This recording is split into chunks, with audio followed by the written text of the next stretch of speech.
आज आहे पारायणाचं उद्यापन आणि आज खूप दिवसातून फुलं मिळाली तर छान असा हार बनवून घेतला। खूप सुंदर असा हार बनवला कारण मला फुलं आणि देवाला वाहायला आणि फुलांचा हार करायला खूप आवडतं आणि केसामध्ये फुलं घालायला पण खूप आवडतात। तर चला आज मी मस्त असं सुंदर असा देवासाठी दत्तांच्या फोटोसाठी हार बनवत आहे।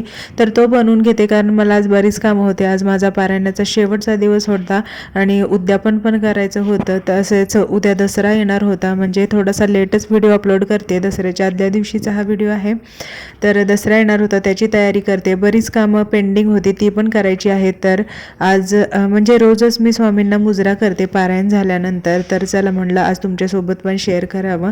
तर पारायण झालं आणि वाचन झालं आणि त्याच्यानंतर स्कूलला जायचं होतं रियांशला आणायला। तिथेच दत्तांचं मंदिर आहे आणि लकीली आज ना मंदिर पूर्ण ओपन होतं। गाभाऱ्यामध्ये जाऊन चरण दर्शन मला भेटलं। खरंच माझं हे सौभाग्यच म्हणायचं। तर चला आता माझी पेंडिंग काम आहे ते करून घेत हा व्हिडिओ मी आता इथेच थांबवते। बाय।